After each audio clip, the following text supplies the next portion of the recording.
কিছু পরিসংখ্যান বলছে বাংলাদেশে মোট জনগোষ্ঠীর প্রায় 3,80,00,000-এরও অধিক সংখ্যক মানুষ কোনো না কোনো ধরনের কিডনি সংক্রান্ত রোগে তারা আক্রান্ত হচ্ছে এবং প্রতি বছর কিন্তু এই রোগীদের সংখ্যাটা অনেক বেশি বৃদ্ধি পাচ্ছে।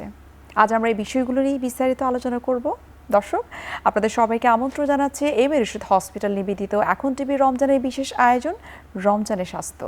আমাদের আজকের আলোচ্য বিষয় হচ্ছে রমজানে কিডনি রোগীদের করণীয়।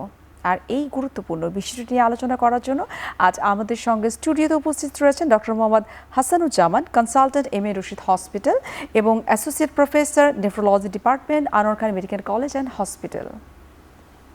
আপনাকে স্বাগত জানাচ্ছি আমাদের আজকের অনুষ্ঠানে। জি, আপনাকে ধন্যবাদ। প্রথমেই আপনার কাছে একটু জানবো, যেটি পরিসংখ্যানের কথা আমরা বলছিলাম যে বাংলাদেশের মোট জনগোষ্ঠীর প্রায় 3,80,00,000 মানুষ কোনো না কোনো ধরনের কিডনিজনিত সমস্যায় তারা ভুগছে। একটু যদি আমাদেরকে বলতেন যে এই যে সংখ্যাটা বাড়ছে, এটা কিন্তু কিছুটা উদ্বেগজনক। জি, আপনি ঠিকই বলেছেন। বাংলাদেশে আসলে মোট জনসংখ্যার 22% প্রায় কিডনি রোগে আক্রান্ত এবং প্রতি বছর 35 থেকে 40 হাজার মানুষ নতুন করে কিডনি রোগে আক্রান্ত হচ্ছেন। তো এই যে উদ্বেগজনকভাবে আমাদের কিডনি রোগের সংখ্যাটা বৃদ্ধি পাচ্ছে, এর বিভিন্ন কারণ আছে। যেমন করে আমরা জানি কিডনি রোগের বিভিন্ন রকম রিস্ক ফ্যাক্টর আছে। আচ্ছা। যেমন করে ডায়াবেটিস, উচ্চ রক্তচাপ, গ্লোমেরুলোনেফ্রাইটিস এবং পরিবেশ বিপর্যয়ের কারণে কিন্তু কিডনি বিকলে আক্রান্ত হচ্ছে লোকজন। আচ্ছা, অর্থাৎ এনভায়রনমেন্টাল ফ্যাক্টরও কিন্তু এটার জন্য দায়ী। অবশ্যই এনভায়রনমেন্টাল ফ্যাক্টরও নতুন করে কিডনি রোগের বিভিন্ন রকম ঝুঁকি তৈরি করছে। যেমন করে আমরা জানি পরিবেশগত বিপর্যয়ের কারণে পরিবেশের উষ্ণতা বৃদ্ধি পাচ্ছে, পৃথিবীর উষ্ণতা বৃদ্ধি পাচ্ছে, তাপ প্রবাহ বাড়ছে, মানুষ হিট স্ট্রোকে আক্রান্ত হচ্ছে।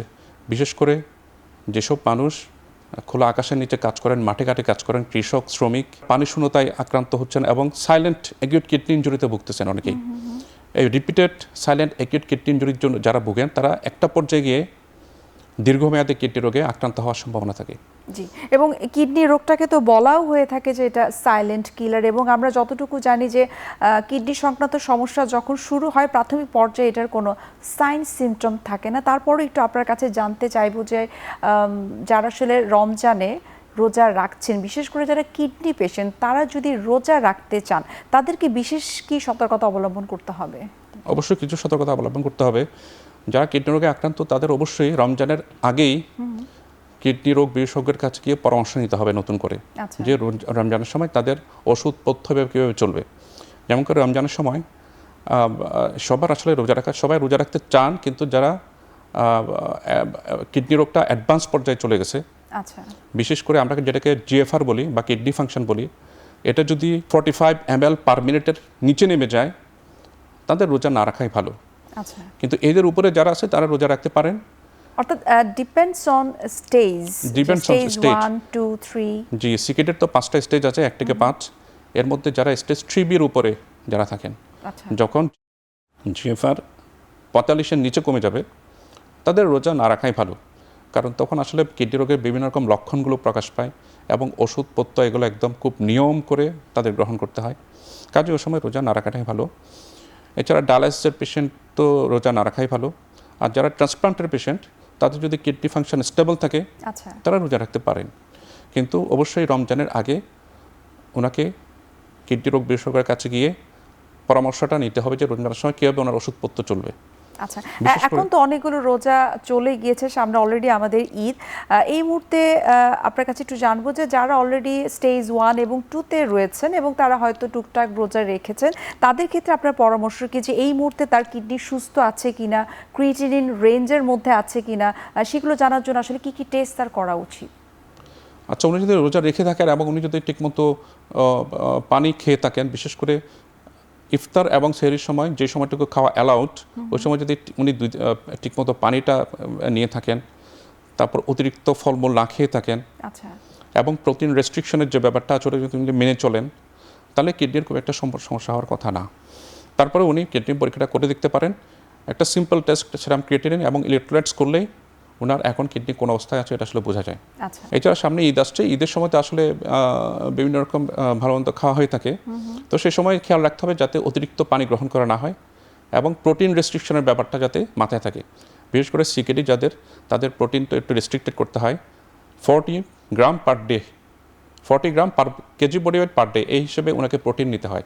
কাজে ওটা যাতে ঠিক থাকে এবং পানির পরিমাণ ব্যাপারটা যাতে ঠিক থাকে, তাহলে বেশি সমস্যা হওয়ার কথা না। আচ্ছা, অনেক ক্ষেত্রে কিন্তু কিডনি পেশেন্টরা একটু জানতে চায় নর্মাল যে অবস্থায় তারা যতটুকু তাদের জন্য পানির পরিমাণটা ফিক্স থাকে, কিন্তু রমজানে যেহেতু সারাদিন রোজা রাখা হয়, কিছুটা পানির শূন্যতা দেখা দিতে পারে, সেক্ষেত্রে তাদের একটা ডিমান্ড থাকে যে আমি রমজানে একটু 500 ml এর মতো পানিও কি একটু বেশি খেতে পারবো কিনা। আচ্ছা, কিডনি রোগের আসলে প্রত্যেকটা রোগী আসলে অন্য রোগীর থেকে আলাদা, এবং সব সমস্যা কিন্তু সব রোগীর হয় না। আচ্ছা, এবং সমস্যাগুলো রোগীদের প্রতি খুব স্পেসিফিক কিছু সমস্যা থাকে। যেমন করে সব রোগীরই কিন্তু পানির সমস্যা থাকে না, সব রোগীরই কিন্তু ফসফেটের সমস্যা থাকে না, সব রোগীর কিন্তু ইউরিক অ্যাসিড বেড়ে যাওয়ার সমস্যা থাকে না। কাজেই আমাকে আগে অ্যাসেস করতে হবে উনি কোন সমস্যাটা ওনার বেশি। ওনার যদি পটাশিয়াম বেড়ে যাওয়ার সমস্যা থাকে, তাহলে ওনাকে আমি ফল রেস্ট্রিকশন করব। ওনাকে বলবো যেসব ফল বেশি পটাশিয়াম আছে, যেমন করে সাইট্রাস ফ্রুট, উনি এগুলো না খেলেই হয়। তারপরে যেসব পেশেন্টের পানি জমে যাওয়ার সমস্যা থাকে, ইডেমা, যেটাকে আমরা ইডেমা বলি, ওনাদেরকে আমরা ফ্লুইড রেস্ট্রিকশন করব। বিশেষ করে সিকেডি স্টেজ 3B পর্যন্ত ফ্লুইড রেস্ট্রিকশনের প্রয়োজন হয় না। এর উপরে গেলে আমরা 1 থেকে 1.5 লিটার পানি ফ্লুইড রেস্ট্রিকশন করতে পারি। এবং যখন এন্ড স্টেজ রেনাল ডিজিজ হয়ে যাবে, যখন GFR less than 10, তখন পেশেন্টকে বলা হয় উনি সারাদিনে 1 লিটারের কম পানি খাবেন। কাজেই fluid restriction, protein restriction, phosphate restriction, এগুলো আসলে প্রত্যেক পেশেন্টের সমস্যা দেখে আমাকে সিদ্ধান্ত নিতে হবে কার কোনটা প্রয়োজন। আচ্ছা, আপনি যে টেস্টগুলোর কথা বলেন সেগুলোর উপরে তো ডিপেন্ড করবে যে তিনি আসলে রোজা রাখার জন্য ফিট কিনা। অবশ্যই, কারণ একজন কিডনি রোগী আসলে শুধু তার তো কিডনি রোগ না, ওনাদের সাধারণত ডায়াবেটিস থাকে, উচ্চ রক্তচাপে ভুগেন এবং হার্ট ডিজিজে ভুগেন। কাজে যেসব পেশেন্ট উনি হয়তো ডায়াবেটিসের জন্য 3 বেলা ওষুধ খান, তখন রোজার সময় 3 বেলা ওষুধ যেটা খান ওটাকে আমি 2 বেলা করে দেবো, যাতে অথবা 1 বেলা করে দেবো, যাতে সেহরি এবং ইফতারের মধ্যে ওনার ওষুধটা খেতে ওনার অসুবিধা না হয়। এছাড়া প্রেশারের ওষুধ আছে, প্রেশার 3 বেলা, 2 বেলা, 4 বেলাও খাওয়া লাগতে পারে। ওটাকে তখন আমি টয়েস ডেলি করে দেবো, যাতে উনি 2 বেলা নিতে পারেন, অথবা ওয়ান্স ডেলি করে দেবো, যাতে রোজার সময় এটা ওনার সমস্যা না হয়। তো এভাবে সবগুলো ড্রাগ মডিফাই করতে হবে রোজার সময়, যাতে রোগীর অসুবিধা না হয়। আমরা এখন রমজানের বাইরেও কিডনি পেশেন্টদের আসলে কি কি সমস্যা হতে পারে এবং কেন আসলে এই সংখ্যাটার বৃদ্ধি পাচ্ছে সেটা একটু জানবো, যে কারণটা আসলে কি। এটা ধীরে ধীরে আসলে খারাপের দিকে যায়, বিশেষ করে সিগারেট স্টেজ 1 এবং 2 যদি হয়, সেক্ষেত্রে এটাকে প্রিভেন্ট করা যায়। কিন্তু এর উপরে চলে গেলে তাহলে এটা আসলে স্লোলি প্রোগ্রেসিভ ডিজিজ। কিন্তু কিছু মেজার্স আছে যেটা আমরা যদি এগুলো অনুসরণ করি, তাহলে প্রোগ্রেশনটা হল্ট করা যায়, সিগারেটিভ প্রোগ্রেশনটাকে থামাই দেওয়া যায়। বিশেষ করে ডায়াবেটিস কন্ট্রোল, উচ্চ রক্তচাপ কন্ট্রোল, হার্ট ডিজিজ কন্ট্রোল, এসব যদি আমরা কন্ট্রোল করতে পারি, তাহলে সিকেডির যে প্রোগ্রেশন এটাকে আমরা থামাই দিতে পারি। কিডনি রোগগুলো নিয়ে আরও বিস্তারিত আপনার কাছ থেকে জানার চেষ্টা করব, এবং কারা কারা ঝুঁকিতে রয়েছে এবং কি কি বিষয় তারা যদি মেনটেন করতে পারে তাহলে এই কিডনি জনিত সমস্যা থেকে তারা মুক্ত থাকতে পারবে। একটা বিরতির সময় হয়ে গেছে, আমরা বিরতি নিচ্ছি।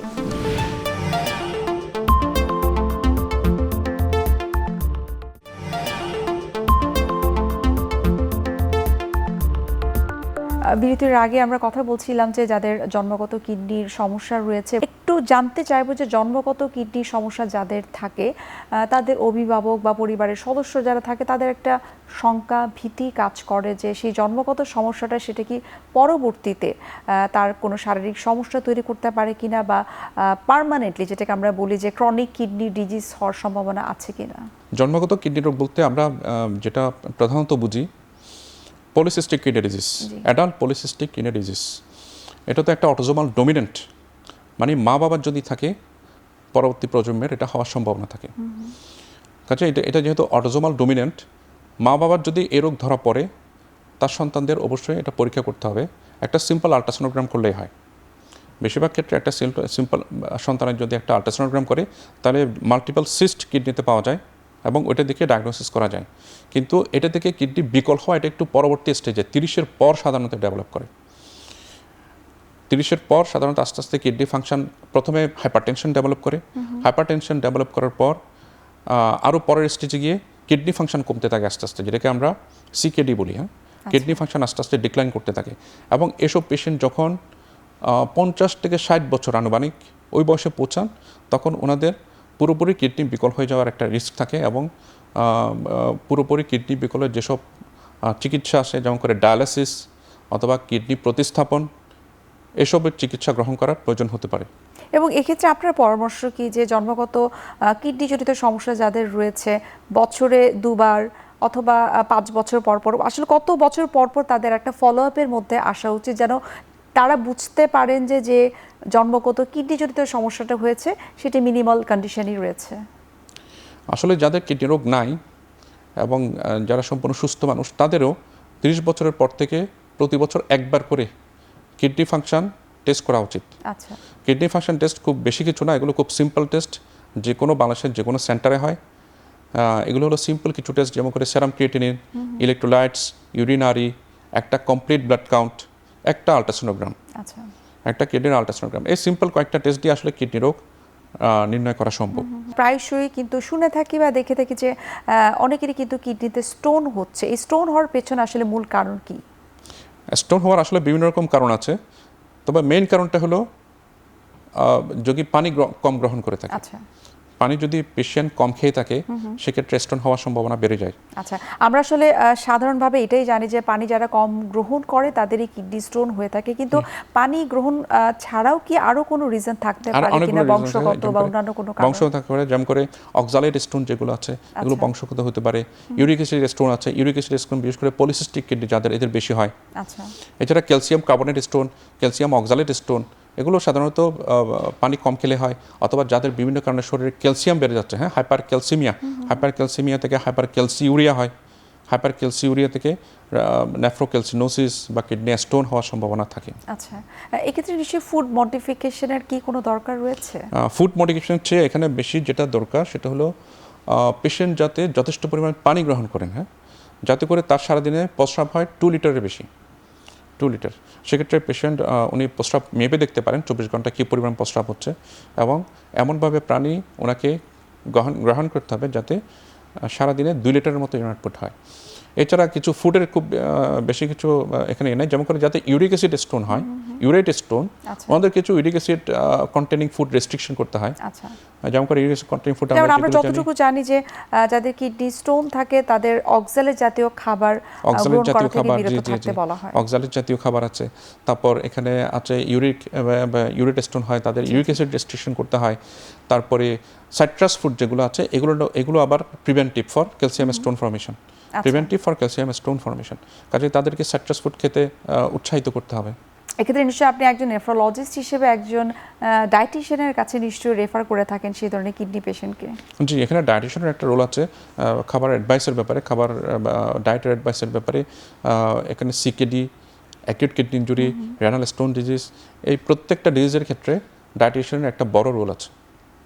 কারণ আমরা যতটুকু জানি যে আসলে কিডনি রোগ যাদের থাকে তাদের ডায়েটারি মডিফিকেশন বা ডায়েটারি ম্যানেজমেন্টটা খুবই গুরুত্বপূর্ণ, যে কোন খাবারে পটাশিয়াম রয়েছে, কোন খাবার খেলে আসলে ক্রিয়েটিন বেড়ে যেতে পারে, এগুলো জানাটা অনেক বেশি দরকার। আমরা এই কিডনি সংক্রান্ত রোগ নিয়ে আরও বিস্তারিত আপনার কাছ থেকে জানার চেষ্টা করব। আরও একটা বিরতির সময় গেছে, আমরা বিরতি নিচ্ছি।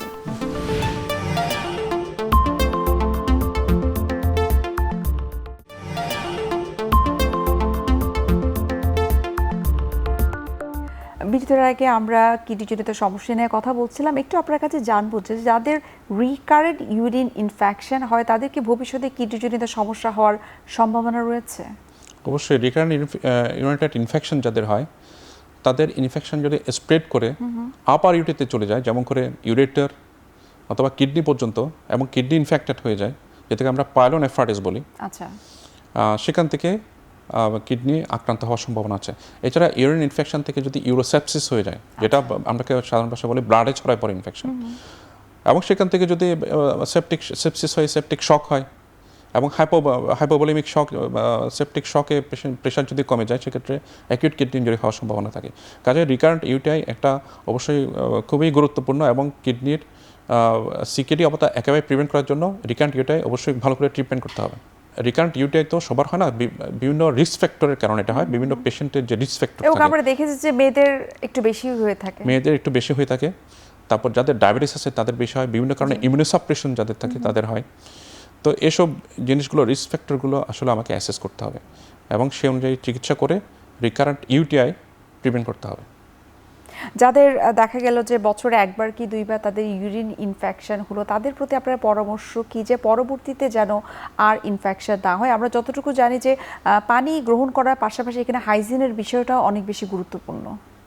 অবশ্যই পানি গ্রহণ করতে হবে যথেষ্ট পরিমাণ, যেটাকে সাধারণভাবে আমরা পানি গ্রহণ করার মাত্রাটাকে আমরা বলতে পারি একজন মানুষের পানি গ্রহণ করতে হয় 35 to 40 ml per KG body wait. আচ্ছা, এবং এভাবে হিসাব করলে একজন 70 কেজি একজন মানুষের প্রতিদিন পানি গ্রহণ করতে হয় 2.5 থেকে 3 লিটার।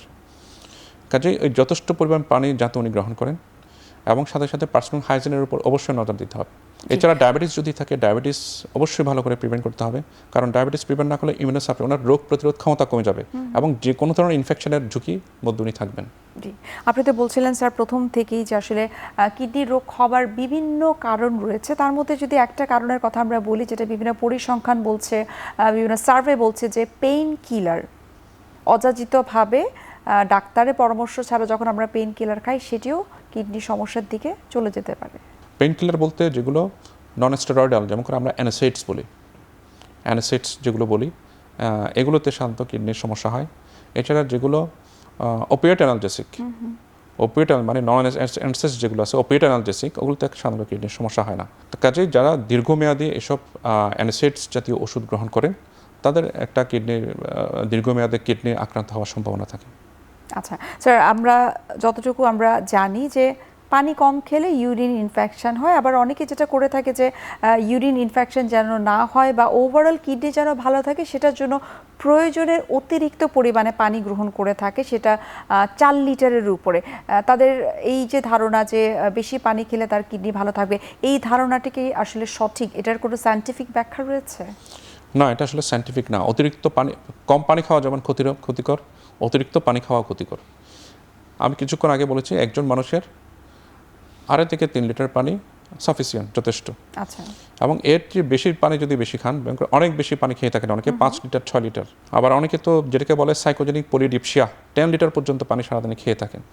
তো এত বেশি পানি খেলে যেটা হয় ওয়াটার ইনটক্সিকেশন বলে। হ্যাঁ, আচ্ছা, এটাতে কি হয়, এটা প্রস্রাবের সাথে সোডিয়াম বের হয়ে যায়, পটাশিয়াম বের হয়ে যায়, যেটা মারাত্মক পর্যায়ের ইলেকট্রোলাইট ইমব্যালেন্স হওয়ার সম্ভাবনা থাকে। আচ্ছা, কাজেই অতিরিক্ত পানি খাওয়া কিন্তু ভালো, কোনোভাবেই ভালো না, বরং এটা খুবই মারাত্মক একটা অভ্যাস। আচ্ছা, তার মানে তো স্যার আমরা বলতে পারি যে ওভারঅল যাদের ডায়াবেটিস রয়েছে তারা যদি ব্লাড সুগারটাকে কন্ট্রোলে নিয়ে আসতে পারে, যাদের হাইপারটেনশন রয়েছে তাদের যদি ব্লাড প্রেশার কন্ট্রোলে থাকে, এবং সেই সাথে আপনি পানির কথা বলছিলেন, আরও অনেক রিস্ক ফ্যাক্টরের কথা বলছিলেন, সেইভাবে যদি আমরা একটা স্বাস্থ্যসম্মত জীবনযাপন করতে পারি, তাহলে আমরা কিডনি রোগ থেকে আমরা মুক্ত থাকতে পারবো। আমরা অনুষ্ঠানের একেবারে স্যার শেষ পর্যায়ে চলে এসেছি। আপনাকে অসংখ্য ধন্যবাদ, এত ব্যস্ততার মাঝে আপনি আমাদেরকে সময় দিয়েছেন। আপনাকেও ধন্যবাদ।